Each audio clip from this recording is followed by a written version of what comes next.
buenas tardes, bienvenido una vez más a este curso de transformación digital en salud, por lo cual le agradecemos a los que están presentes y a aquellos que ya están conectados desde sus lugares. Y bueno, en esta oportunidad agradecerles a los profesionales que nos acompañan en este módulo que fundamentalmente lo hemos denominado Historia Clínica Electrónica y Conceptos de Interoperabilidad. Agradecerles en el esfuerzo que han tenido de venir desde Córdoba, al hospital privado. Muchísimas gracias, Tomás, doctora Guadalupe Caballero, muy amable.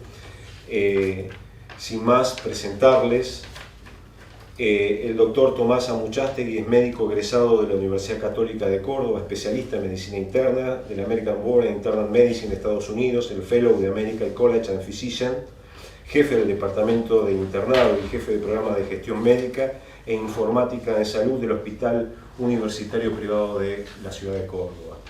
Por otra parte, darle la bienvenida a la doctora Guadalupe Caballero, especialista en dermatología, Biomedical Informatics, Graduated en Certificate Historia Clínica Electrónica, funcionalidades, servidor de terminología, sistemas de ingresos estructurados de las órdenes médicas y sistemas de soporte en toma de decisiones, también de la misma institución. Ambos, muchísimas gracias por estar con nosotros y sin más, por favor, al contrario, lo dejo con el público y la audiencia. Muchas gracias, Víctor, y gracias a todos por hacerse presentes, ya sea de manera presencial o virtual. Vamos a tocar una serie de temas vinculados a lo que es la historia clínica electrónica. Para nosotros un orgullo estar acá presentes, acompañando al instituto, así que vamos a dar comienzo. Simplemente conflictos de interés, que sepan de que trabajamos en un hospital, de que el grupo hospital privado también pertenece o tiene una empresa informática, que es la empresa informática de TIPS, para lo cual nosotros también trabajamos en lo que hace la ideación de los desarrollos informáticos. Bueno, algunos temas que probablemente si yo presentaba esta filmina el año pasado o el año pasado me hubiese quedado desactualizado, y todos los años nos vamos a tener que seguir actualizando, porque el siglo XXI es como que nos lleva puestos, ¿no? A fines del siglo XX, cuando se presentan estos desafíos de la transformación digital, uno de los estos puntos en los cuales se hacía hincapié a nivel mundial, a nivel global, eran esto de que la transformación digital tuviera aplicación tanto en la salud pública como en la salud privada. No es un tema menor y nos atañe sobre todo en nuestro país, ¿no? A su vez, esto de que las herramientas que ya eran utilizadas en otras industrias informáticas tuvieran una aplicación en el orden local, en el orden de la aplicación sanitaria, con esto de la facilitación en lo que hace la digitalización de los datos, en donde las TICs, que son las tecnologías de la información y de comunicación, tuvieron un impacto directo en la salud de la gente.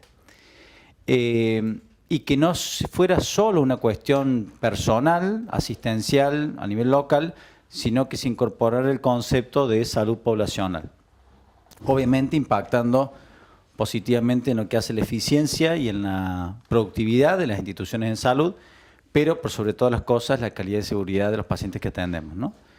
Y hoy en día ya, y ha sido una explosión en los últimos meses, lo que hace al rol de la inteligencia artificial en pos de mejorar este concepto de atención universal. Hoy ya, más allá de los desafíos éticos que se plantean a nivel de la inteligencia artificial, hoy ya muchas de las evidencias en este ámbito hacen a esto, ¿no? Al acceso a la salud con herramientas tecnológicas que le den soporte a médicos generalistas o médicos rurales que están ubicados en sitios muy lejanos a los centros de alta complejidad, para darle soporte tanto al médico como al paciente. ¿Bien? Esto es simplemente un dibujo de cómo antes se representaba o se evidenciaba a la salud, en la cual eran como canales neuronales, axonales muy dispersos entre sí, en la cual había mucha documentación en papel, no había estrategias de prevención, ni mucho menos se manejaban incidentes o reportes de incidentes vinculados a la calidad y seguridad. y mucha burocracia. El presente hace referencia a un paciente ya en el core de la atención en salud y muchos procesos que ya se vinculan entre sí. Y esto del futuro, le diría que ya es hoy un presente. El futuro se representaba hace 5 o 10 años como un paciente, el concepto de un paciente conectado. El concepto de un paciente que de pronto tiene dispositivos electrónicos, veo algunos relojes digitales en donde nos están tomando la frecuencia cardíaca y ni siquiera nos estamos dando cuenta. Con ese simple ejemplo, el Internet de las cosas, los wearables, la data que de alguna manera va generando información precisa respecto a la salud de la gente, hoy ya la tenemos incorporada en nuestro propio organismo y no nos estamos dando cuenta. Bien. Y yendo ya más, haciendo foco a lo que hace la historia clínica electrónica, esto es un concepto que parece obvio, evidente, pero necesario aclararlo. Que lo que no registramos, no lo consultamos. Lo que no se registra no se puede consultar. Y sobre ese axioma, por así decirlo, está la piedra fundamental desde donde nosotros desarrollamos los sistemas informáticos. Es decir, partimos del dato asistencial para generar todos los sistemas informatizados. De esto vamos a hablar hoy. Yo voy a hacer hincapié en algunas funcionalidades de la historia clínica. Después Guadalupe nos va a acompañar con alguna revisión sobre lo que es un servidor de terminología. Y después regreso yo para charlar sobre CPOE y algunos conceptos de CDS. Bien. Obviamente esta imagen intenta ser transgresora, intenta ejemplificar dos escenarios que hoy en la realidad siguen vigentes. Por un lado la historia clínica en papel y por otro lado la historia clínica electrónica, de la cual podemos obtener ciertas ventajas y desventajas en lo que hace a la historia clínica digital o a la historia clínica electrónica. Veamos algunos de ellos. Ventajas. Por ejemplo, la alta accesibilidad y disponibilidad distribuida. ¿A qué voy con esto? Muchas veces nos pasa que un médico interconsultado, por ejemplo, un profesional que está en su consultorio, que fue a ver un paciente en el internado, puede regresar a su oficina o a su consultorio y desde su propio consultorio evolucionar la historia clínica. Eso en la historia clínica y papel obviamente es imposible de realizar. Es altamente legible. Sepan que soy uno de los peores de caligrafía en mi hospital. Supe en algún momento usar la historia clínica y papel años atrás cuando era residente y me odiaban por tener mala letra. La legibilidad en la historia clínica electrónica suena a sonso lo que estoy diciendo, pero es muy importante a la hora de prevenir errores. El ingreso estructurado de datos, ya vamos a ver mucho cuando Guadalupe presente su tema respecto a cómo nosotros ya no hablamos de una historia clínica en papel digitalizada, sino que hablamos de una historia clínica basada en datos. Esto de la participación activa durante el proceso de atención, ¿por qué? Porque el paciente ahora de pronto, a través de todos estos dispositivos, a través de un glucómetro conectado a Bluetooth, etcétera, puede brindar la información a la propia historia clínica. Y la generación de datos para reportes automáticos. Hoy ya todo el mundo conoce lo que son los tableros de Business Intelligence y que esos datos surgen, si no, ¿de dónde? De la propia historia clínica. Obviamente es sensible a caídas. Se nos corta la luz, que se prende el generador, que si se cae internet, que si se caen los servidores, es un tema. Requiere una capacitación especial. Nosotros muchas veces tenemos que acompañar a las implementaciones porque no es sencillo usar una historia clínica a priori, no se nace aprendiendo, y que de alguna manera altera un poco el proceso asistencial. Muchas veces tenemos algunos detractores de la vereda del frente en que nos dicen que muchas veces los profesionales pierden mucho tiempo mirando una pantalla en vez de ver al paciente. Eso en algunos sitios es una realidad y es algo que nosotros tenemos que de alguna manera torcer y que obviamente requiere una fuente de energía. Todas las computadoras están conectadas a la luz. Y por último, que cuando uno se roba una historia clínica en papel, se roba una sola. Pero cuando altera un sistema informático, se lleva todas, ¿tá? Entonces, por eso muchas veces es importante el tema del manejo de la ciberseguridad para tener estos sistemas informatizados de manera protegida. Fíjense, ya en el 2005, mucho tiempo atrás, el Instituto de Medicina, que antes se llama la Academia Nacional de Medicina en Estados Unidos, hacía referencia a estas funcionalidades de la historia clínica, en donde ellos era como que generaron estos estándares que toda historia clínica electrónica debería tener. Obviamente que los datos sean accesibles de manera integral y no de manera dispersa. Es decir, así como el paciente es único, su historia clínica es única y no puedo tener la información dispersa por todos lados, la tengo que tener toda integrada.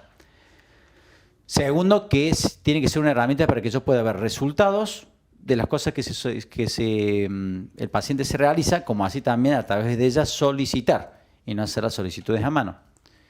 Que tenga herramientas de soporte para la toma de decisiones, es decir, que tenga herramientas, ya vamos a ver más adelante, que nos den garantías respecto a la calidad y la seguridad de la atención. Que sea una herramienta de soporte para los pacientes y también para soporte administrativo. Tiempo atrás, esto me pasó, lo viví al comienzo, teníamos herramientas que sobre todo operaban para las cuestiones administrativas, pero la historia clínica quedaba en papel.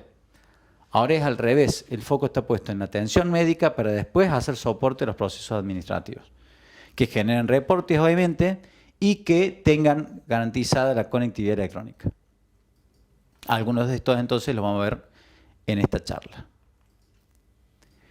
Y definen ciertos como criterios de calidad que quizás redunden muchas veces en lo mismo, ¿no? O sea, que mejoren la seguridad del paciente, que den soporte para un cuidado efectivo, que facilite el manejo de padecimientos crónicos, estos policonsultadores con enfermedades crónicas que necesitan un seguimiento bien pormenorizado para evitar complicaciones, que mejore la eficiencia de los sistemas sanitarios y que de alguna manera sea viable implementarlos. Si tenemos una Ferrari y lo que necesitamos es implementar con un automóvil manual de 5 marchas y que ande a 110, quizás sea mucho mejor implementar algo que sea de calidad y seguro y no un auto hiper, super, recontra, rimbombante.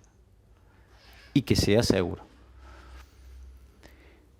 Otro concepto que es importante aclarar, en donde la historia clínica electrónica juega un rol fundamental, la agencia del Healthcare Research and Quality de estos de Estados Unidos está muy vinculado a los que son las estrategias de calidad y seguridad.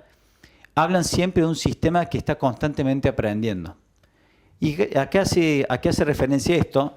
Bueno, como verán, ahí hay un círculo que hace referencia, inicia en la práctica asistencial. Esa práctica asistencial es la que genera data, la data es la que genera evidencia y la evidencia es la que eventualmente instruye al profesional a cambiar sus prácticas. ¿Bien? Ese sistema, años atrás, era un sistema que eventualmente no podía aprender de la data que se genera en las historias clínicas y si lo hacía era muy tedioso analizarla. Hago la seña, ¿no? Imagínense una historia clínica en papel o una historia clínica digitalizada en donde lo único que tenemos es un procesador de texto. Hoy en día, esa información, ese loop, con el advenimiento de una historia clínica electrónica que maneje datos, eventualmente es la que sirve esa data, bien categorizada, bien parametrizada, es la que le sirve tanto a las entidades nacionales, públicas, internacionales de investigación, obtener esa información y de alguna manera hacer esa información, no de los estudios clínicos randomizados, sino de los propios pacientes que atendemos a nivel global, generar cambios, y ahí es donde viene el loop, de los procesos y protocolos y guías que de alguna manera le hacen un feedback al profesional a la hora de atender a sus propios pacientes. Es decir, nos retroalimentamos de nuestra propia información. Imagínense hoy, con el advenimiento de la inteligencia artificial y de lo que es el deep learning, de lo que podemos lograr a través de la propia información que generamos de manera genuina. De alguna manera, esto que acabo de representar es lo que nosotros intentamos como modelo asistencial y el concepto de historia clínica electrónica en nuestra institución representar, colocando al paciente en el medio, al paciente y la institución, haciendo un fuerte foco en las tareas de prevención y esta suerte de flujo asistencial que tiene el paciente en todos los ámbitos asistenciales, que van desde el ambulatorio, al internado, al quirófano, a la sala de emergencias, a los servicios de prácticas, etc. Y fíjense cómo todas las otras estructuras de soporte administrativo terminan casualmente haciendo eso. Son estructuras de soporte, pero que dejan al paciente y ese acto asistencial en el core, en el centro, para garantizar una atención segura. Y si después representamos nuestros componentes de la historia clínica, la figura que está a la izquierda, van a observar que es como que se representa una suerte de rompecabezas. ¿Por qué? Porque nosotros tenemos esta identificación que toda la estructura de registro, que es lo que se representa por, por encima en la porción superior del hemisferio, que está representada por este GIS Innova, son todas las estructuras asistenciales. Y después tenemos toda esta estructura que de alguna manera también le da soporte, que es lo que nosotros llamamos la base de conocimiento, capa de inteligencia, algunas de ellas, las que vamos a ver ahora en detalle, que son las que casualmente le permiten a una herramienta agregarle objetos de valor al acto asistencial. Vamos a ver entonces algunos componentes de la historia clínica que hacen a la logística de atención, pero sobre todo nos vamos a hacer foco en el registro de atención. Es decir, ¿a qué nos referimos cuando hablamos de una historia clínica electrónica? A propósito, este gráfico intenta marearnos, pero es para que simplemente ustedes observen de cómo una historia clínica tiene que acompañar todo, absolutamente todo el flujo asistencial de un paciente entre por donde ingrese. Salas de emergencia, sala de consultorio, internado, atención remota por telemedicina, internación domiciliaria, quirófanos, ya sea por demandas espontáneas o por demandas programadas. ¿Bien? Y toda la cuestión administrativa que le dé soporte, ya sea por gestión de turnos, ¿tá? Ya sea para sesiones, para consultas, sesiones de hemodiálisis, sesiones de tratamiento de quimioterapia, que si tengo o no restricciones por cobertura, que si es del ámbito público o del ámbito privado, que si tengo que recesar agenda al profesional o no se la tengo que recesar, porque si toma vacaciones o tiene un congreso, lo que sea. Toda la asignación de turnos a través de las diferentes modalidades o omnicanalidad, ya sea personal administrativo en la propia institución, un contact center terciarizado, una aplicación. Hoy los pacientes en muchos de los lugares pueden sacar turnos a través de una página web o de una app. Y así con un montón de dinámicas o nichos que hacen a la parte logística administrativa. Cuando el paciente ingresa a la institución y de pronto se tiene que sacar un tótem y autorreceptarse. Y ese tótem vincularse con su obra social o financiador, que es la que da la autorización para que el paciente pueda ser receptado. ¿Bien? Y así con todo. Que las instancias de prefacturación, que las instancias de elegibilidad antes de entrar en internación, que las autorizaciones de una prótesis, que las autorizaciones de un acto quirúrgico, la gestión de los débitos, la facturación, la prefacturación, etcétera, etcétera, etcétera. ¿Bien? Y si hacemos foco en la parte, y ahí nos conectamos a los primeros conceptos que decíamos en la introducción acerca del registro de atención, de alguna manera una historia clínica electrónica lo que tiene que garantizar es que sea idealmente una historia clínica única. Es decir, una historia clínica que acompaña al paciente desde que nace en la propia institución o es atendido por primera vez hasta que fallece. ¿Bien? Y que todas las atenciones que el paciente tenga de alguna manera sean soportadas por la propia historia clínica. Es decir, que la historia clínica se adapte a las necesidades que tiene cada ámbito asistencial. Así podemos lograr un registro longitudinal cronológico, integrando todo este rompecabezas de información de manera unívoca.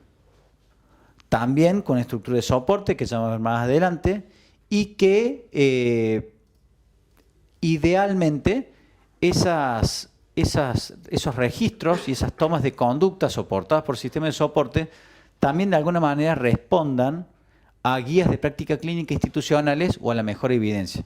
¿Para qué? Para tratar de evitar la heterogeneidad en el manejo que pueden tener diferentes profesionales para iguales patologías. ¿Bien? Que la lectura sea ágil, ¿bien? Que no sea muy difícil. Muchas veces uno cuando representa la historia clínica en papel, que yo la he usado y se siguen usando en algunas instituciones, muchas veces uno se siente hasta como más cómodo leyendo la historia clínica de papel, porque pues se ubica, bueno, el desafío de las historias clínicas electrónicas es que también le den facilidad a la hora de la lectura ágil de la información previa. Y que la información sea ingresada en lenguaje natural, pero que haya estructuras por detrás que nos la ayuden a codificar. Ya vamos a ver con Guadalupe ese componente. ¿Qué es lo que buscamos? Calidad de seguridad, legibilidad, usabilidad, agilidad, seguridad, adaptabilidad, trabajo en equipo. ¿Bien? Veamos algunos ejemplos en algunos ámbitos de atención. Veamos en el ámbito ambulatorio. Obviamente una agenda. De cajón tenemos que tener una agenda de consultorio. Una herramienta que nos permita asignar turnos. Una herramienta que nos permita conciliar los antecedentes personales que se van nutriendo consulta a consulta. Y por qué no la medicación habitual. Una historia clínica que nos permita darle seguimiento y estrategias de prevención para enfermedades crónicas no transmisibles. Registro de vacunas o de inmunizaciones. Permitir un registro ágil de las notas que tenemos que construir para no perder tiempo frente a una pantalla y ganarlo frente a un paciente. Lo digo de manera genuina, yo hago consultorio. Generar fichas y plantillas acorde a las especialidades. Muchas veces nos pasa que los oftalmólogos tienen algunas características en su nota que difieren de la de un urólogo o la de un médico internista, como yo. Entonces, muchas veces uno tiene que hacer, para no perder tiempo en el registro, fichas que de alguna manera se traten de adaptar a las necesidades de cada profesional, de cada servicio. Bueno, algunos ejemplos: agendas de turno, bien, el uso de herramientas codificadas para registrar motivos de consulta, reconciliación de medicamentos. Las imágenes que estoy obteniendo son todas de lugares en donde yo pude trabajar o supe trabajar. Bien, el registro de enfermedades a través de lo que se llama el servidor de terminología. Bien, algunos otros ejemplos vinculados a la conciliación de antecedentes y al registro clínico de fácil lectura de eventos previos. En lo que hace el internado, muchas veces nos da facilidad encontrar al paciente de manera rápida, sobre todo cuando tenemos hospitales de multiplicidad de camas, de muchas camas.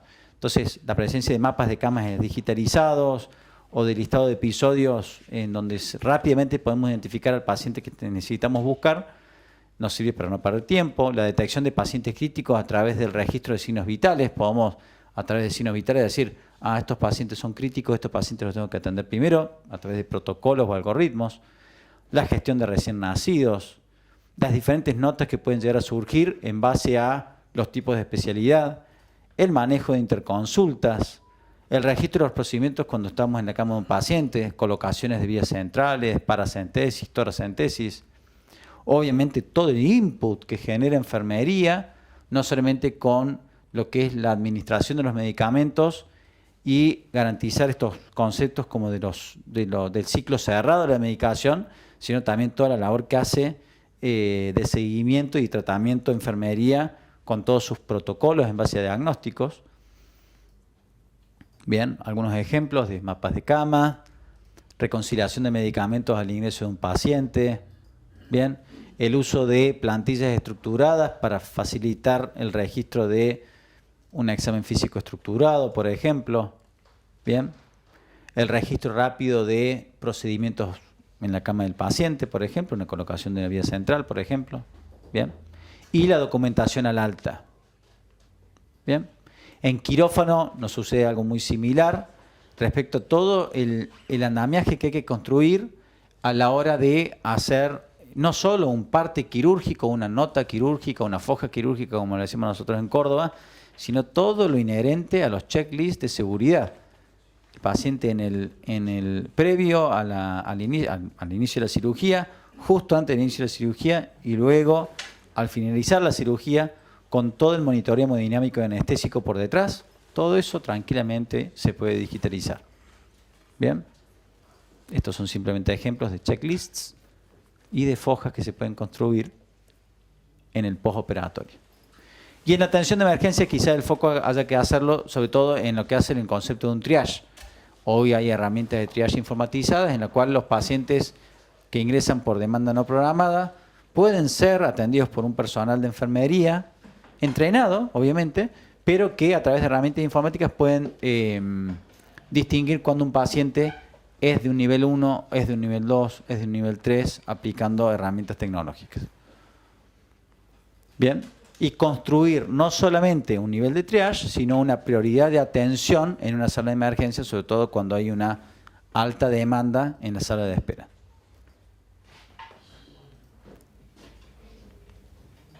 Bien, como les decía anteriormente, entonces vamos a pasar ahora a, habiendo visto algunas funcionalidades de la historia clínica, a la doctora Caballero Escutí, que nos va a hablar sobre las terminologías clínicas o servidor de terminología. Buenas tardes, gracias por la invitación. En esta sección de la charla vamos a hablar de lo que son las terminologías clínicas, es decir, este conjunto de vocabularios codificados, conceptos clínicos codificados, que nos van a permitir identificar de manera inequívoca conceptos dentro del ámbito de la salud y nos van a permitir garantizar que ese intercambio de información entre diferentes componentes de un mismo sistema o entre diferentes sistemas entre sí se mantenga íntegra, no haya pérdida de información, es decir, garantice lo que es la interoperabilidad semántica. Me pareció interesante comenzar la charla hablando de por qué son necesarios los estándares, no solo en el ámbito de lo que es sanitario, sino en sentido universal, mencionando este evento histórico que aconteció en el invierno de 1904 en Baltimore. Hubo un gran incendio, se quemaron un área del centro comercial de más de 70 manzanas, ardió durante 30 horas el fuego. En las primeras 3 horas llegaron una gran cantidad de bomberos de las localidades cercanas, incluso desde Washington.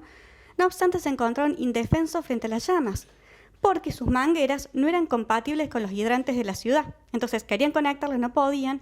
No había escasez de agua, no había escasez de mangueras, ni de personal, ni de hidrantes, sino simplemente faltaban estas conexiones críticas, uniformes, que garantizaran el flujo del agua y poder apagar el incendio. Al cabo de estas de más de 30 horas, más de 1.500 edificios se destruyeron, más de 1.000 edificios severamente dañados, 30.000 personas perdieron sus empleos, se destruyó completamente todo lo que es el tendido eléctrico, telegráfico, de energía. Entonces lo que pasó es que la Asociación contra el Incendios de los Estados Unidos decidió establecer conexiones y los conectores uniformes frente a estos hidrantes y mangueras, de tal manera para prevenir esto, o sea, que en toda la nación se usaran estos mismos conectores uniformes, que son esa imagen que se ve ahí, para que no volviera a pasar esto, o sea, que no tuviéramos mangueras por un lado e hidrantes por otro, de diferentes marcas, pero que no se pudieran conectar. Y de manera similar pasa ahora en salud. Tenemos una gran cantidad de sistemas de información hospitalarios. Década tras década se genera un volumen exponencial cada vez más creciente de información que es necesario que se intercambie entre los diferentes sistemas. No obstante, muchas veces faltan estas conexiones críticas y pone en riesgo, por un lado, o que no se puede intercambiar esa información, o que cuando se intercambia se pierde el sentido, se pierde la integridad de la información.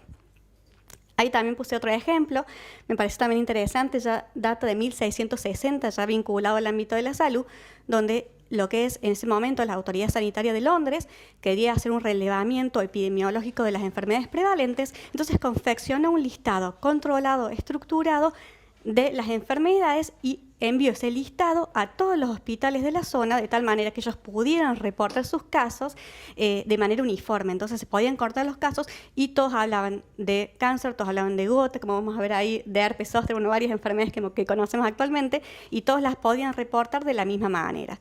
Vamos a ver que a lo largo de los siglos se fueron desarrollando, ampliando, actualizando estas diversas conjuntos de vocabularios controlados, los más utilizados actualmente, que los habrán escuchado, por ejemplo, la Clasificación Internacional de Enfermedades en su versión 10 o SNOMED-CT, que son controlados por organismos internacionales que los van actualizando según el tipo de organismo, a veces 2 veces al año, 1 vez al año o cada 2 años.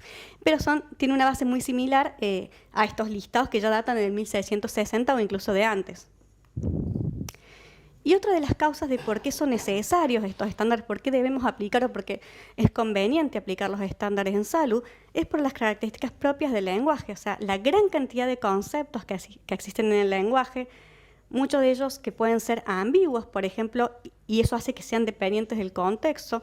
Por ejemplo, podemos decir angina y podemos estar hablando de una faringitis aguda, una angina roja o una angina de pecho. Si no especificamos, puede crear confusión. O podemos decir ira.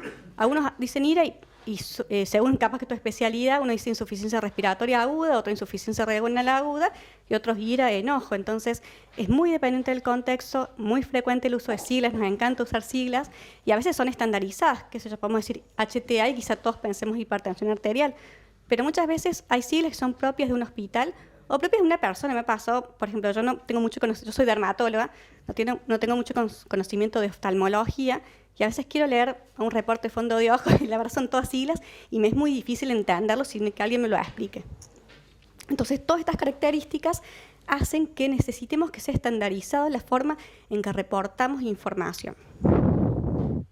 Y este es otro ejemplo, bueno, por un lado esas características y por otro lado la necesidad de ese envío de información, la gran cantidad de información que debemos intercambiar con múltiples actores dentro del sistema de salud, desde lo que es sistemas de emergencia, farmacias, una institución al sistema de emergencia, farmacias, salud pública, efectores, los mismos profesionales que necesitan información por parte de la historia clínica, pero a su vez vuelcan información, el paciente que demanda información, por ejemplo, a través de portales de salud, pero también puede incluir información, por ejemplo, a través de glucómetros o tensiómetros digitales, pueden incorporar información. Entonces, vemos que hay una gran cantidad de información, pero vamos a garantizar que esa información no se pierda en el camino. Y un poco esto lo mencionó Tomás, cómo ha ido cambiando la forma que atendemos a nuestros pacientes. Inicialmente era basado en la experiencia de cada uno, poco requerimiento de otro conocimiento, de a poquito se fue requiriendo consultando algún que otro artículo clínico, después ya pasamos a la era de lo que es la medicina basada en la evidencia, donde hay confección de guías clínicas basados en grandes revisiones sistemáticas.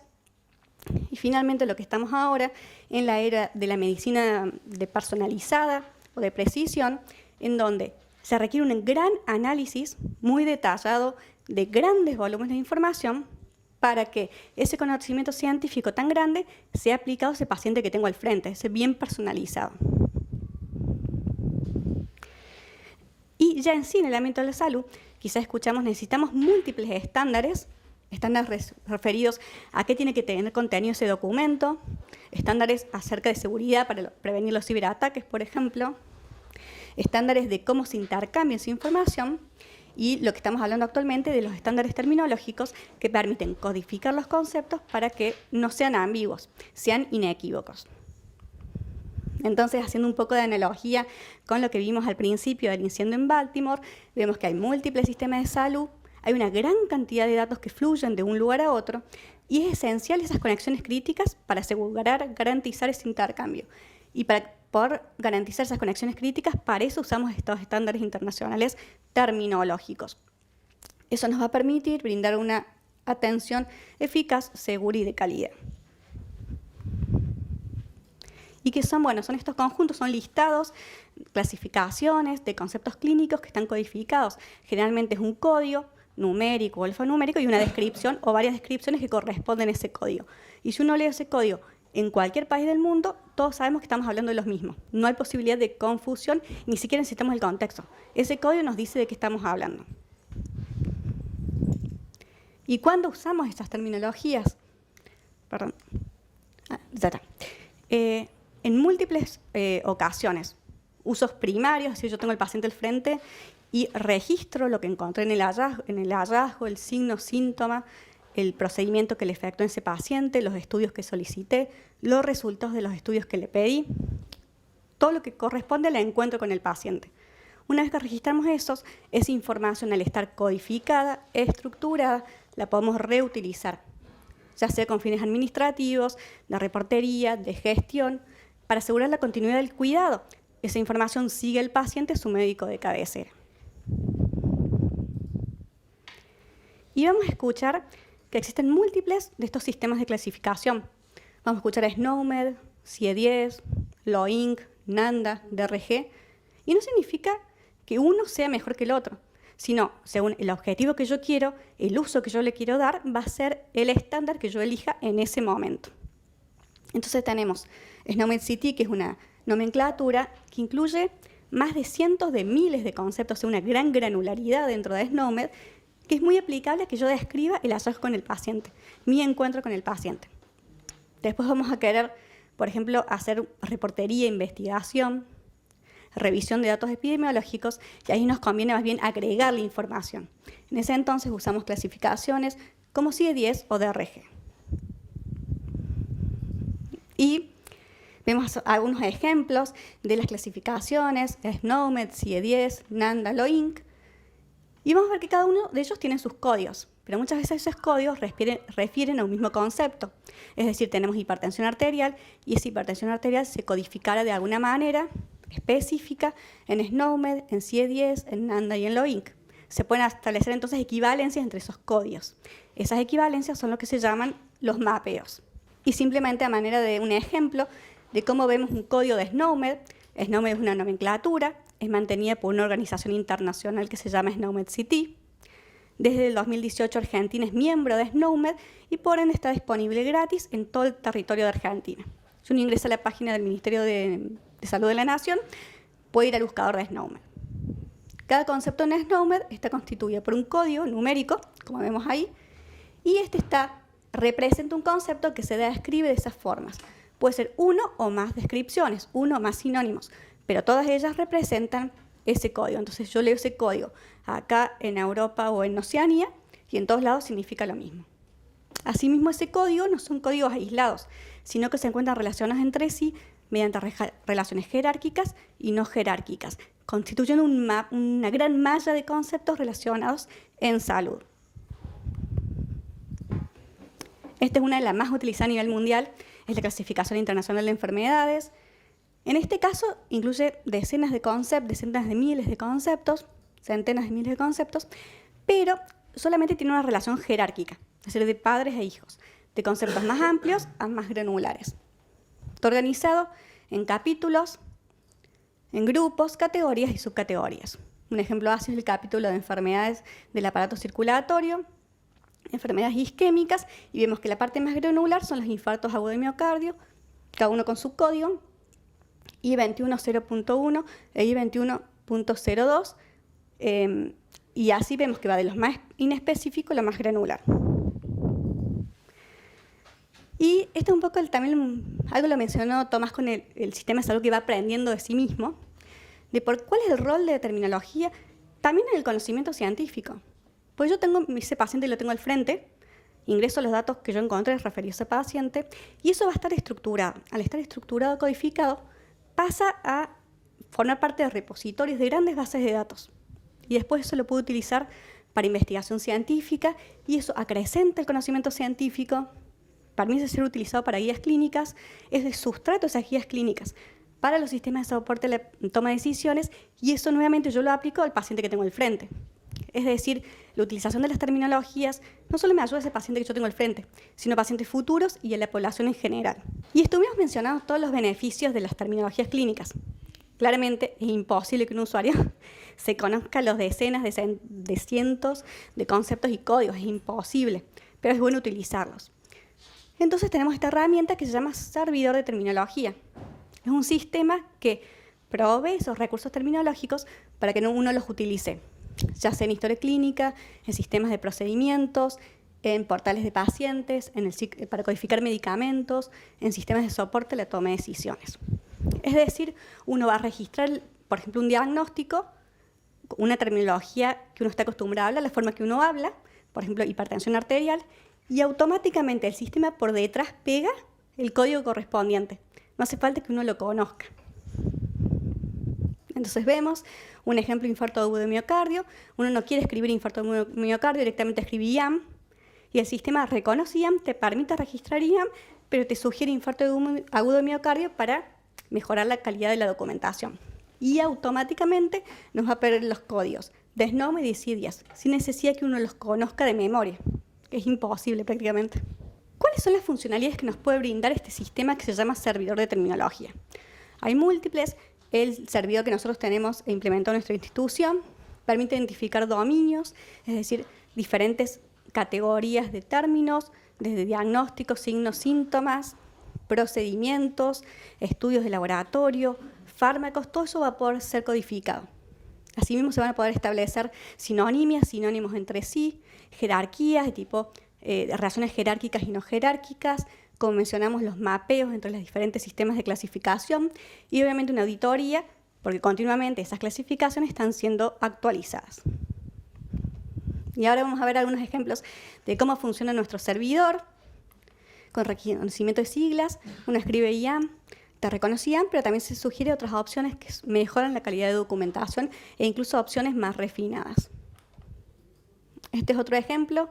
Por ejemplo, yo como dermatólogo muchas veces abrevio carcinoma vasocelular como CBC, pero no es una regla, no es una sigla que esté aceptada a nivel internacional. Entonces me dice, bueno, no es válido, pero yo te lo reconozco. Mejor escribir carcinoma vasocelular o alguno de sus estirpes. Otra área también es otro ejemplo de que reconoce tanto la sigla como la descripción completa. Claramente también reconoce errores ortográficos, por ejemplo, acá Mallory Weiss escrito con un error ortográfico lo reconoce, diabetes con B corta lo reconoce. Obviamente no permite registrar eso porque es incorrecto, pero sí nos sugiere lo que probablemente quisimos decir. Prefijo, no queremos escribir toda la palabra, escribimos neuro, bueno, nos trae todas las posibles opciones de términos que comienzan o que contienen en alguna de sus palabras neumo, como prefijo. Esto es lo que hablamos un poco de la ambigüedad y de la necesidad de evitar cualquier tipo de confusión al momento del registro y del tratamiento y la interpretación de esa información. Habíamos dicho el ejemplo de angina, uno que también me gusta, bueno, quizá porque soy dermatólogo, lupus. Lupus puede ser un lupus eritematoso, un lupus, ya sea cutáneo agudo o subagudo crónico. Podemos estar hablando de un lupus, digamos, de tipo vulgar tuberculosis, un lupus pérmico y una sarcoidosis, que son entidades completamente diferentes con tratamientos diferentes. Entonces, no queremos que haya ningún tipo de equivocación. Hasta ahora estuvimos viendo ejemplos de problemas, de diagnóstico. Tenemos algunos ejemplos también de lo que son procedimientos, de decirles procedimientos a procedimientos más refinados. Y simplemente comentarles que si bien desarrolla un servidor, como mencioné, continuamente está avanzando el conocimiento científico, se crean nuevos códigos todos los años o más de una vez al año, y también puede pasar que algún cliente quieren registrar un término y no lo encuentran en el servidor. Entonces ellos se comunican con nosotros analizamos ese término. Este término corresponde a un concepto que ya existe y es un sinónimo o es un término nuevo. Vemos si hace falta o no agregarlo, si corresponde, si es válido, de acuerdo a los estándares internacionales, agregar ese término, lo refinamos, lo validamos y lo implementamos. Y dentro de los beneficios que nos puede traer la implementación de este servidor de terminología, bueno, más allá de todos los beneficios que vimos de las terminologías estándar, la posibilidad de utilizar un lenguaje tipo multilingüe, multidioma, y que es coloquial, natural, y que automáticamente nos pega los códigos, permite ser un sustrato para los sistemas de toma de decisiones que vamos a ver más adelante, permite mejorar la documentación de la calidad clínica, también a nivel de lo que es población, porque nos permite identificar enfermedades prevalentes, nos permite sacar datos, reportería, digamos, de tipo epidemiológica, administrativa, de facturación. Todo lo que no esté codificado, claramente esa información después no va a poder ser reutilizada. Al estar codificada la podemos reutilizar para el fin que nosotros queramos. Y a nivel de toma de decisiones, como mencionó Tomás, podemos tomar toda esa información y volcarla en tableros de gestión para, por ejemplo, identificar la población prevalente que tenemos en nuestro hospital, identificar complicaciones, identificar puntos de mejoría en nuestra atención a los pacientes. Ahora simplemente para ir finalizando algunos ejemplos de cómo en la literatura está reportado los beneficios de las terminologías clínicas y del servidor terminológico, desde la mejoría, por ejemplo, en la implementación en una red de instituciones de sistemas de salud mental, en donde un paciente iba de un lugar a otro y podía seguir la información al paciente debido a que estaba codificada, cómo su aplicación como sustrato de sistemas de toma de decisiones e integrar la historia clínica permite mejorar la seguridad del paciente, asegurar la interoperabilidad semántica, es decir, que se mantenga la información. Esto también me parece muy interesante, como aplicado por tales de pacientes, un caso donde el paciente podía reportar de manera estructurada los eventos que había presentado frente a medicamentos prescritos por los profesionales. Claramente, en la era de la inteligencia artificial y Big Data hay un volumen increíble de datos disponibles, pero no se van a poder analizar si no están estructurados, o facilita el análisis si están estructurados. Y esto, bueno, parece lo que mencionó Tomás, de la misma agencia, tiene un listado de indicadores de calidad y la mayoría requieren que estén codificados. Si uno quiere sacar estos indicadores, necesariamente hay que aplicar Clasificación Internacional de Enfermedades y DRG. Y algunos ejemplos de cómo nosotros en nuestras herramientas aplicamos el servidor para la documentación clínica. Estamos registrando alergias, problemas, procedimientos, antecedentes. Cómo registramos en un paciente una alergia a la penicilina y después le queremos prescribir ampicilina. Como tanto la alergia a la penicilina y el fármaco se encuentran codificados con SNOMED y existe una relación a través de SNOMED entre esos conceptos, nos permite identificar una alergia a medicamentos y nos sugiere suspender ese medicamento, evitando así una reacción adversa. Eso no sería posible si no estuvieran estructurados estos datos. También contamos con una tabla maestra de fármacos, donde descomponemos todos los fármacos desde los productos comerciales hacia las sustancias o principios activos, los cuales también los tenemos codificados. En este caso vemos un ejemplo codificado ceftriaxona con SNOMED y también lo tenemos codificado con alfa-beta. Y como nuestras epicrisis o cartas de alta o compendio mínimo de datos referidos a una internación también los codificamos y gracias a esos podemos calcular o agrupar a los pacientes en grupos relacionados por diagnóstico. Y toda esta información las volcamos en tableros de gestión para la toma de decisiones y nos permite identificar qué estamos produciendo en términos asistenciales, cómo lo producimos, la identificación de complicaciones, las oportunidades de mejora. Y vemos como todo esto va a salir sustrato para estos sistemas de toma de decisiones. Que necesitamos hacer un break ahora. Bien, antes de continuar con el siguiente tema, mientras nos vamos acomodando, había una pregunta en el Zoom respecto al tema de la interfaz entre lo que es un servidor y SNOMED y DRG, por ejemplo. En realidad, lo que hace el servidor de terminología casualmente es generar una interfaz entre el lenguaje natural de lo que el médico está acostumbrado a escribir. Yo estoy acostumbrado a decir NAC y ese es mi lenguaje natural. Y a través del servidor de terminología y su vinculación con SNOMED, lo que hace es de alguna manera generar esa interfaz en donde toma ese lenguaje natural y después lo termina codificando en una estructura, por ejemplo, de CIE-10 u otros. ¿Bien? Esa es la interfaz a la cual nos referimos. ¿Bien? ¿Puedo preguntar algo?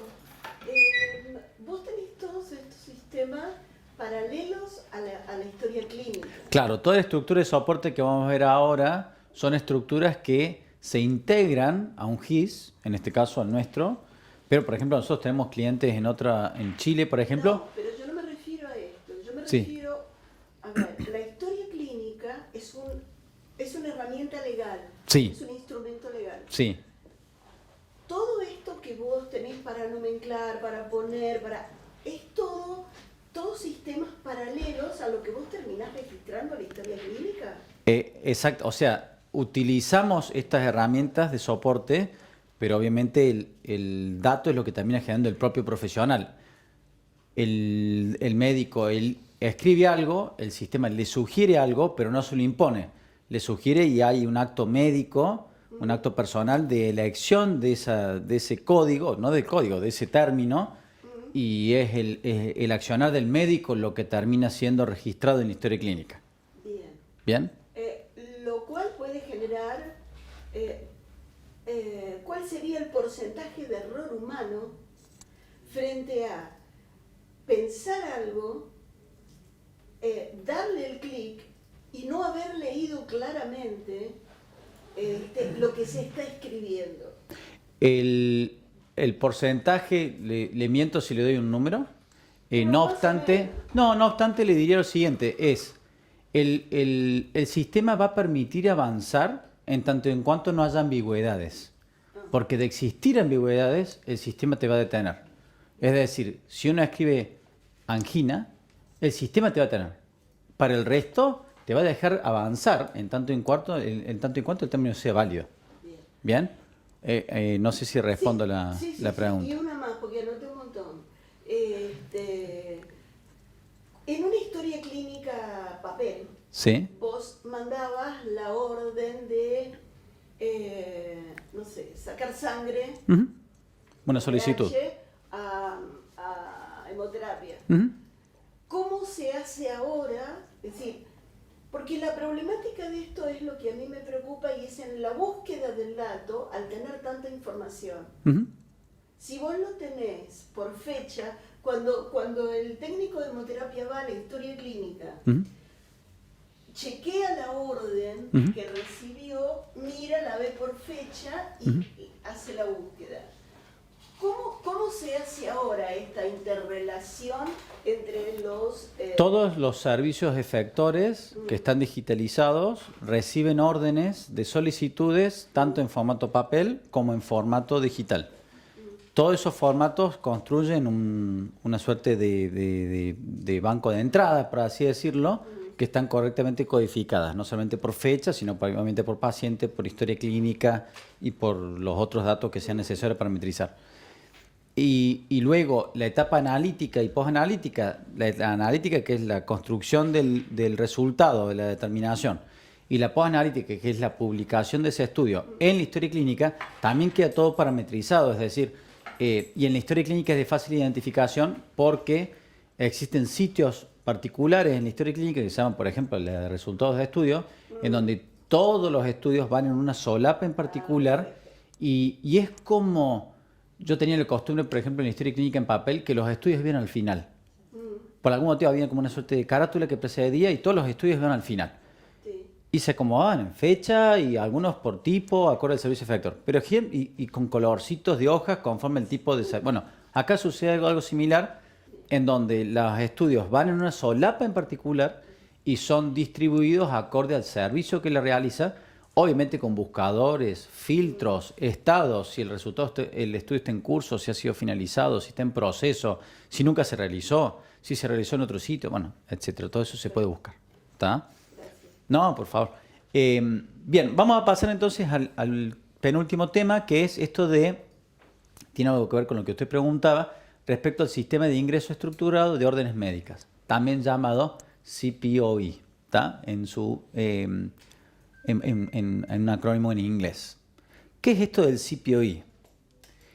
Es la posibilidad de en un mismo sitio permitirle a un profesional que haga todas las prescripciones de manera segura. Prescripciones, entiéndanse, tanto medicamentos o recetas de medicamentos, solicitudes de estudio, solicitudes o generaciones de interconsultas a otros profesionales, la generación de órdenes de procedimiento para una cirugía, de una orden de ingreso cuando el paciente se tiene que internar, por ejemplo. Todas ellas en un mismo sitio. Y de esa manera generar luego posibilidades que permitan automatizar el proceso de la orden y que sea de formato electrónico, cosa que se pueden integrar con aquellos servicios o estructuras que van a dar soporte a dicha solicitud. Bien, todo de manera integrada. Vamos a charlar sobre esto en un segundo y después lo vamos a retomar con lo que hace el CDS, que es lo siguiente. Hay un fuerte paper que ya tiene vigencia hace un par de años que dice que los eventos adversos vinculados a los medicamentos son una verdadera preocupación a nivel de la salud global y poblacional, siendo el error médico constituido como la tercera causa de muerte luego del cáncer y la enfermedad cardiovascular en los Estados Unidos. ¿Bien? ¿Y qué beneficios nos dan el uso de este tipo de herramientas? Es que herramientas tales como un CPOE, sobre todo soportado o guiado por un sistema de soporte, se reducen hasta en un 84% los errores de salud, esto no lo digo yo, lo dice la literatura, vinculado a consecuencia de mejorar esto de la prescripción errónea, mejorar las cuestiones vinculadas a la preparación, sea un estudio o a la toma de un fármaco, como así también en la administración de los medicamentos cuando enfermería, por ejemplo, tiene que ejecutar algo que ni siquiera le entiende la letra a un médico cuando la escribe a mano. ¿Está? ¿Nosotros qué hicimos? Bueno, de alguna manera lo que intentamos buscar a través de trazar estos objetivos era, primero, trabajar en la prevención de errores. Segundo, trabajar fuertemente en lo que era la optimización de procesos. Había mucha burocracia en el proceso asistencial que realmente nos hacía perder tiempo. ¿Tá? Otra, ¿por qué no? En este caso somos una institución privada, pero creo que cualquier institución debe trabajar en lo que es el ahorro de costos, sea privada o sea pública, obviamente, y también adecuar los formatos de prescripción acorde a las necesidades que tenía cada ámbito asistencial. No es lo mismo prescribir por ejemplo, un plan de solución fisiológica para reanimar a un paciente en una guardia, como hacerlo en un home care, por ejemplo, en un servicio de atención domiciliaria. Cada cual tiene su urgencia y su premura a la hora de aplicar el tratamiento. Lo que nosotros trazamos como un objetivo inicial, después nos dimos cuenta que sí o sí, para cumplir con estos objetivos que nos planteábamos, sí o sí necesitamos estas tres estructuras que fueron las que después nos dieron soporte a todo el GIS. Una era el CDS, que es este sistema de soporte a la toma de decisiones clínicas, que es lo que vamos a charlar más adelante. Dos, esto que comentaba Guadalupe en su exposición respecto a esto de descomponer a los medicamentos con la suficiente particularidad de conocer cada uno de los componentes que hacen a esto de la amoxicilina más ácido clavulánico más asociados. Nosotros necesitamos componer esos asociados, ¿bien? Para constituir nuestra tabla maestra de fármacos. Y también el servicio de terminología, como excelentemente bien lo supo exponer recién Guadalupe. ¿Qué es lo que nosotros buscamos básicamente? Buscamos, de vuelta, construir un sitio en donde nosotros pudiéramos prescribir absolutamente todo y que nos permitiera conciliar y reconciliar los medicamentos. Cuando un paciente de pronto está tomando antihipertensivos en el domicilio y viene a internarse, tener una herramienta que nos permita conciliar y reconciliar al alta los medicamentos de un paciente. El registro de la medicación habitual. El uso de set de órdenes. Hoy, por ejemplo, nos podemos dar el lujo de, por ejemplo, si un paciente se opera de tiroides, hacer un set de órdenes que incluya todo lo que el paciente tiene que recibir en el postoperatorio en la cirugía de tiroidectomía, que va desde un plan de hidratación, al manejo de analgesia, al manejo de prevención, si así lo requiriera, de trombosis venosa profunda, absolutamente todo, y al dosaje de calcio, como solicitó el laboratorio a las X horas, todo eso, no lo digo con un solo clic, pero todo de alguna manera parametrizado para que pueda ser de ágil prescripción en el contexto de un postoperatorio. Obviamente la gestión de interconsultas, nuestra integración con otros servicios de efectores, como así también farmacia y enfermería, crear baterías de estudios, generar plantillas de indicación acorde a las guías de práctica clínica de cada institución, usar el concepto de condicionales, esto de, estamos acostumbrados los médicos a prescribirlo, si la leucemia es menor a 140, 0 unidades, si la leucemia está entre 141 y 180, 2 unidades, y así sucesivamente. Y algunas variantes vinculadas a estos ámbitos de atención que yo les decía para cualquiera de estos sitios, ¿no? Tanto en el ámbito de la consulta clínica como en el lado del quirófano, como en la internación, como en los procedimientos ambulatorios, le hace hemodiálisis, quimioterapias en hospital de día, etc. ¿Qué beneficios identificamos? Bueno, al comienzo, al aplicar nuestro CPOI, reconocimos un beneficio en donde rápidamente hubo una fuerte adaptación del usuario final, en la cual llegamos a hacer en nuestro propio hospital más de 40.000 o casi 40.000, prescripciones al mes utilizando este sistema, y dejaron de utilizar el sistema a mano me refiero a mano o en texto libre. Logramos, en algunos casos en particular, como les decía, reducir el promedio de estadías en los postoperatorios de cirugía de tiroides, gracias al uso de estos sistemas, como así también el riesgo de hipocalcemia en estos pacientes. También redujimos el tiempo de que el médico se pasa al frente de la computadora en medicamentos de prescripción compleja, cuando es muy difícil hacer una prescripción, por ejemplo, de un plan de hidratación al cual se le agrega potasio, se le agrega magnesio, que hay que pasarlo a tantos mililitros hora, etc. Logramos reducir un tiempo hasta el 70% del tiempo que un médico dedicaba en prescribirlo a mano versus hacerlo por sistema. La tasa de suspensión de cirugías programadas a través de la gestión de los aptos. El uso de prescripción estructurada. Fíjense cómo logramos en un periodo de 12 meses aumentar notablemente a través del uso del sistema. Y a su vez, y esto lo pudimos hacer luego con trabajos vinculados a grupos relacionados por diagnóstico de RGs, el cumplimiento de nuestras propias guías de práctica clínica. Eso lo vimos en postoperatorio de cirugía de caderas, postoperatorio de cirugía de rodillas, como a través de nuestros sistemas de prescripciones lográbamos que, por ejemplo, los traumatólogos indicaran el ácido tranexámico en el postoperatorio inmediato para reducir los riesgos vinculados a las hemorragias en el postoperatorio y el requerimiento de transfusión de sangre de pacientes postoperatorios y reemplazo de cadera, por ejemplo. ¿Bien? Bueno, algunas capturas de cómo funcionan los CPI. Básicamente lo que buscan es estructurar el medicamento que estamos necesitando, el genérico, la presentación, y luego lo que hace la posología, que es elegir la dosis y luego la vía a administrar y la frecuencia a administrar ante presencia o no de un condicional.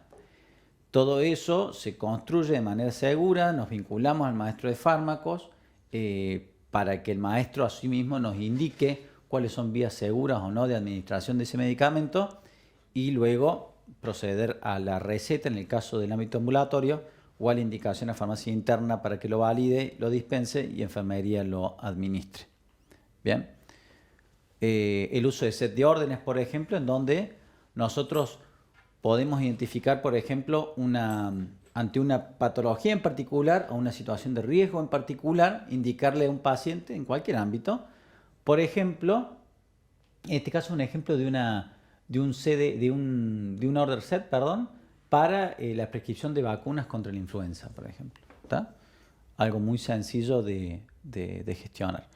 El uso de prescripciones que son de manera básica, que le llamamos nosotros, en donde rápidamente, fíjense, uno escribe, elige el financiador, identifica la monodroga, elige rápidamente los genéricos que se vinculan a esa monodroga y que se vinculan al maestro.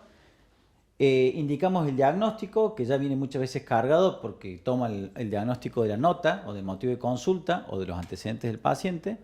Y luego nos queda registrar la dosis, la frecuencia, y uno lo va tabulando, ¿no? Dosis, frecuencia, duración, te calcula los números de empaques, acorde a la presentación, indicamos la fecha de inicio y se manda. En pandemia obviamente estuvo muy en boga esto de enviarlas por correo electrónico y demás. Hoy ya en muchos casos volvemos a la impresión con sello puño y letra y firme puño y letra. Y después algunos ejemplos de prescripciones avanzadas en donde, por ejemplo, vuelvo a mi letra fea, en donde tenemos que, por ejemplo, dar una dosis de levotiroxina con dosis alterna, que los lunes tomamos una dosis, los martes tomamos otra dosis, los miércoles tomamos otra dosis. La dosis de la levodopa carbidopa, que como bien saben, en los que están familiarizados con la neurología, que la dosis cambia a lo largo del día, o una dosis descendiente de esteroides, por ejemplo. ¿Tá? Entonces, este tipo de prescripciones complejas nos lo permiten realizar y darle información precisa al paciente que la recibe. ¿Tá? Órdenes de prescripciones en el ámbito de internación, por ejemplo, la construcción de un fisio con potasio, como decimos nosotros. ¿Tá? Y otros ejemplos que se vinculan a órdenes de procedimiento, órdenes de cirugía, órdenes de ingreso, órdenes de interconsulta, etc. Por último, ya hemos hablado bastante de, al final viene esto, bueno, ya llegamos a esto del final, que es lo del sistema de soporte a la toma de decisiones clínicas. Es una suerte como de frutilla del postre, pero para que haya una frutilla tiene que haber un postre. ¿Está? ¿Qué es esto del sistema de soporte a la toma de decisiones clínicas? Volvemos a este concepto ahora ya con una imagen clara, donde repetimos esto del error médico como tercera causa de muerte en los Estados Unidos, ¿bien? Y que muchas veces estos errores se deben a fallas en la comunicación, identificación errada de un medicamento, el error en la identificación de un paciente. Muchas veces nos pasa que le damos al paciente incorrecto una dosis que quizás sea correcta. Las cuestiones vinculadas a la sobredosis, darle más dosis de lo que le corresponde al paciente, sea por su patología, sea por su condición, sea por su edad o por su sexo. Y fallas en el registro propiamente. ¿Bien? Entonces, ¿qué es un CDS o un CDS-S? Fíjense que años atrás, Leis en un congreso argentino lo publica bastante bien y lo define como un sistema informático diseñado para servir de apoyo, vuelvo al tema de que la decisión final la toma el profesional, de apoyo a la hora de tomar decisiones médicas, colaborando en el proceso diagnóstico, así también como en las diferentes instancias asociadas al cuidado del paciente. Por ejemplo, a la hora de definir planes terapéuticos, suministrar medicamentos, generar procedimientos, alertas, etc. ¿Y cómo se compone? Bueno, básicamente tiene un motor de inferencia, del cual obviamente hay que nutrirla de información, hay que nutrirla de teoría. Bien, hoy los CDS tienen la posibilidad de ser nutridos de manera manual, es decir, con conocimiento que genera la propia medicina, pero ya hay CDS a nivel internacional que tienen mecanismos de inteligencia artificial en donde aprenden con la propia data que se genera a través de los registros clínicos. CDS, por ejemplo, pueden ser de recordatorios. Recuerdo cuando yo trabajaba en Estados Unidos que llegaba la época del otoño y atendía pacientes en el consultorio y me apareció una alarmita que me decía: oiga, doctor, usted no le dio la receta de la vacuna antigripal al paciente, haga clic aquí si la desea activar. Yo le hacía clic, inmediatamente salía la recetita. ¿Y eso por qué? Porque el sistema por detrás iba a buscar si tenía algún registro del paciente, si tenía alguna receta generada, si el paciente tenía algún registro de enfermería de que había recibido el antigripal, y si no la recibía, era tan sencillo como decirle: sí, gracias, te debo un café, y acá aparece la receta. ¿Bien? Recordatorios.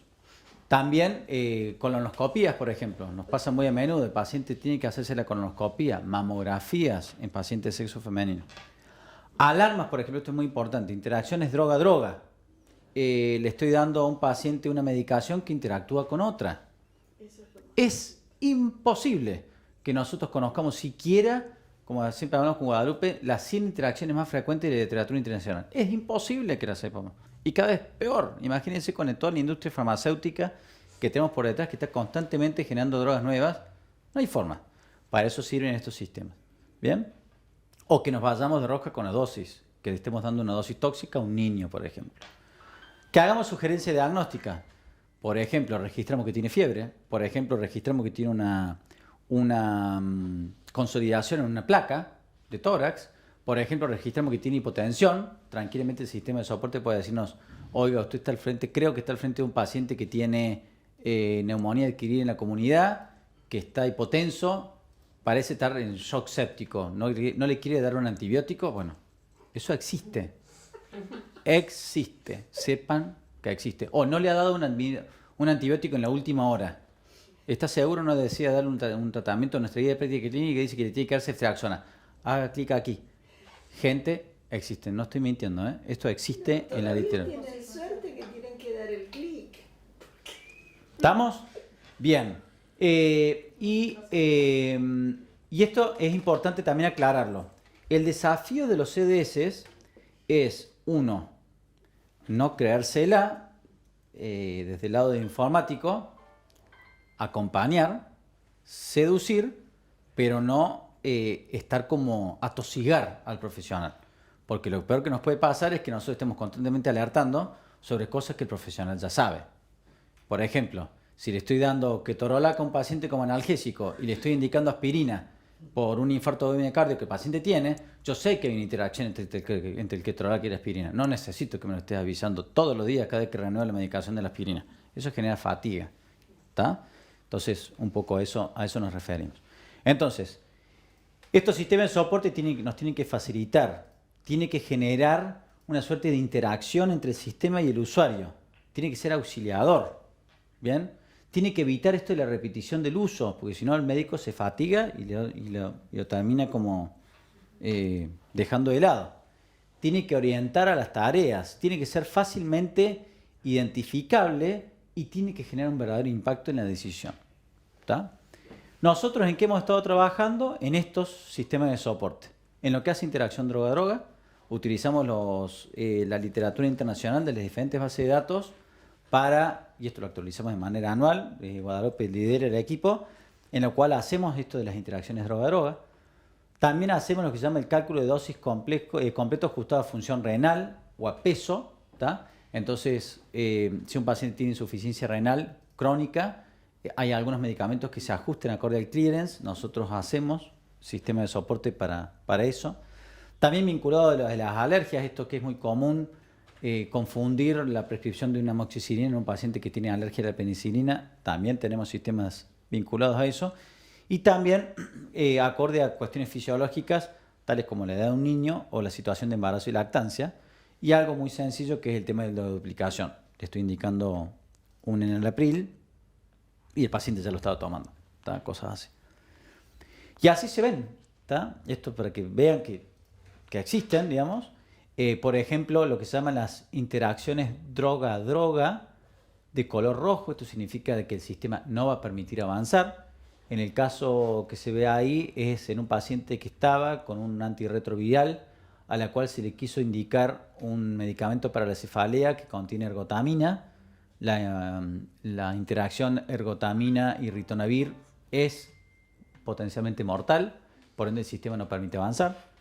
En este caso, el efecto antabús, como todos lo estudiamos en la literatura médica, cuando queremos indicar disulfiram a un paciente que está recibiendo metronidazol, dice ahí, ¿sí? Metronidazol.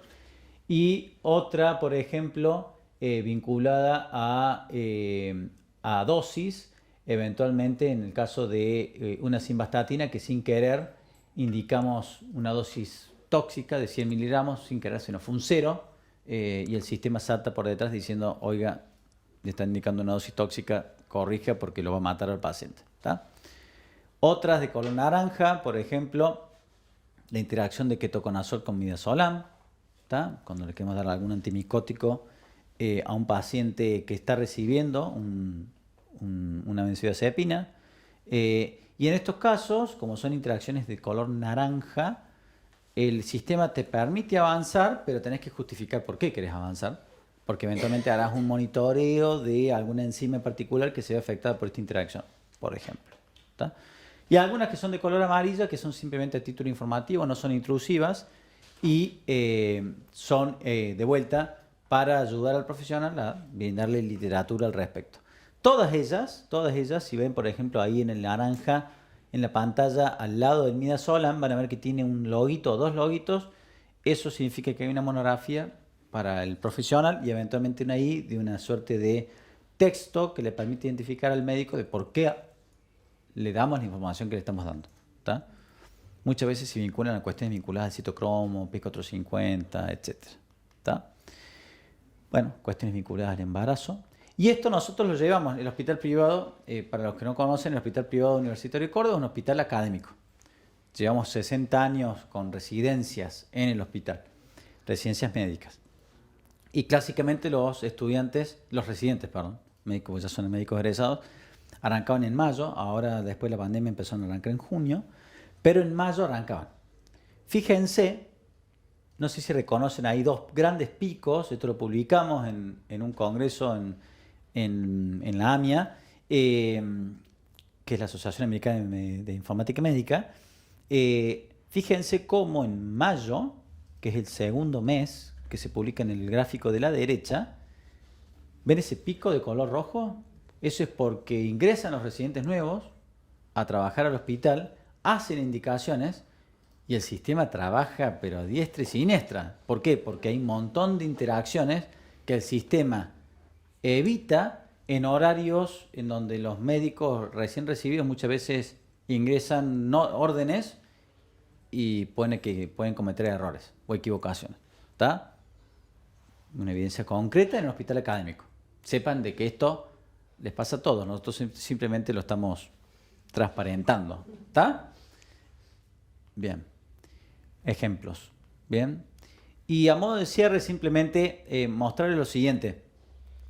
Hay una entidad, una fundación sin fines de lucro, que es la HIMSS, que es una sociedad internacional que se dedica básicamente, tiene un montón de tareas, un montón de funcionalidades vinculadas en innovación digital en salud, y tiene una partecita muy particular que es lo del MRAM. El MRAM es una suerte de modelos de adaptación o de adaptabilidad a las historias clínicas electrónicas por los hospitales. Y lo que busca es una escala que va de 0 a 7, en donde 0 absolutamente todo es en papel, no hay nada electrónico. Y del 1 al 2, al 3, al 4, al 5, al 6, así sucesivamente, avanzás hasta el nivel 7, en donde absolutamente todo en tu institución en formato digital. No existe un solo papel.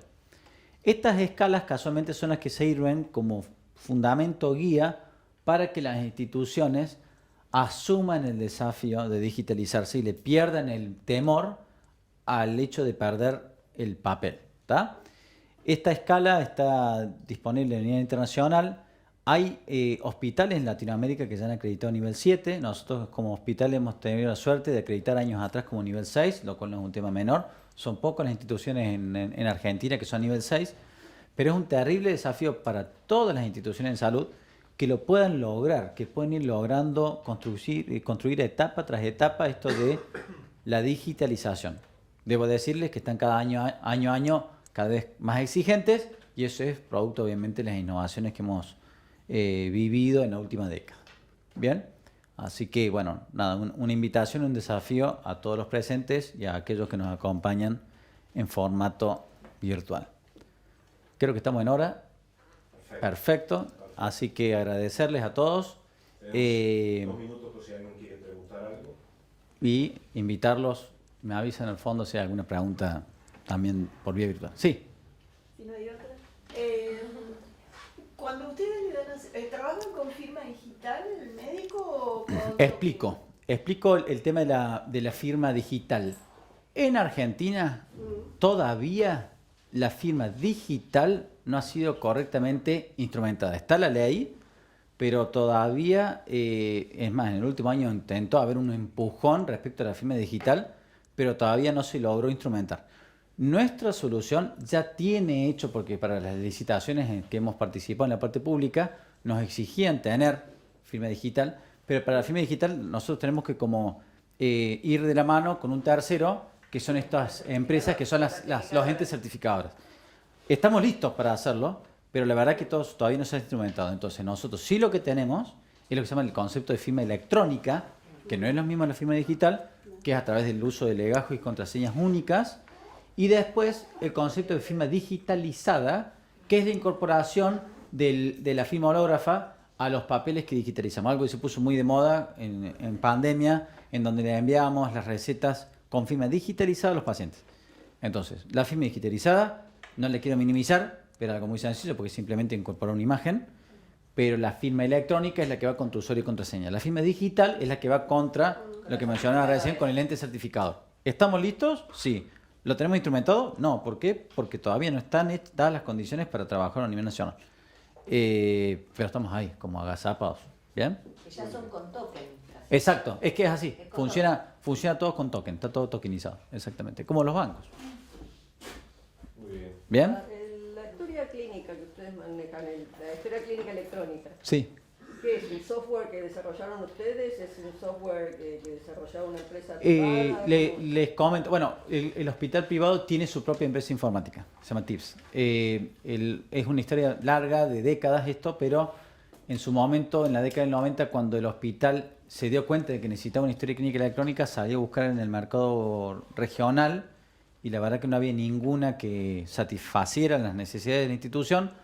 Hicimos una fuerte vinculación con el italiano de Buenos Aires, que nos ayudaron un montón en ese sentido, y junto con el italiano hicimos un camino juntos de construcción y después pudimos nosotros lograr nuestra propia historia clínica, que es esta, ¿no? Sí. Pregunto, ¿ustedes tienen... Años de aciertos y también de errores, ¿eh? Ojo, muchos errores. Supongo que tienen consultorios periféricos. Sí. El problema el acceso a la historia clínica digital, el sistema de almacenamiento lo tienen o en el hospital o en algún sitio específico. Sí, hay cuestiones, es que hay cuestiones que están alojadas en la nube, hay cuestiones que están alojadas en servidores locales y otros en servidores que están, por una cuestión hasta de seguridad, alejados a X cantidad de kilómetros del hospital. Duplicados con sitios remotos, como le digo, en la nube. ¿Por qué? Porque ante contingencias que nos han pasado, en donde qué sé yo, hubo un corte de luz o se incendió algo en el subsuelo, lo que sea, podemos conectarnos a servidores y generar el backup sin problema. Mi pregunta no iba a eso. Yo tengo una institución pequeña por historia clínica electrónica, ya tenemos 10 años sin papel. El tema es que con la pandemia hemos tenido que abrir. Tenemos un servidor local, nos manejamos con eso, pero con la pandemia hemos tenido que abrir al ingreso externo. Y la preocupación es qué pasa con la apertura. Si bien tenemos cada acceso, cada usuario tiene su registro, lo mismo. A nosotros nos generó cierta inquietud. Tuvimos que en pandemia darles accesos remotos por VPN a un montón de usuarios. Debo reconocer que al comienzo, yo estoy del lado más de la informática médica que de lo que es la parte de sistemas, pero sí trabajamos codo a codo con la gente de IT. Y yo le expresé a través de la dirección médica esa inquietud de la gente de cómputos, y hoy los sistemas a través de estas VPN seguras nos dan 100% de garantía y confidencialidad. Nosotros tenemos un sistema obviamente de apertura y cierre de VPNs, pero en ese sentido las conexiones de acceso remoto no nos han traído ningún problema.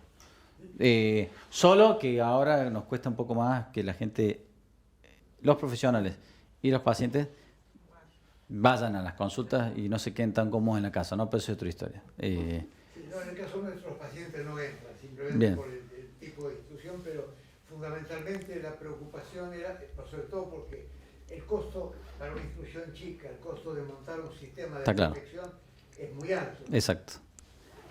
Pero en ese sentido, tanto en la nube como en servidores locales no hemos tenido dificultades. Mucha educación a los usuarios. Ah, obvio, sí.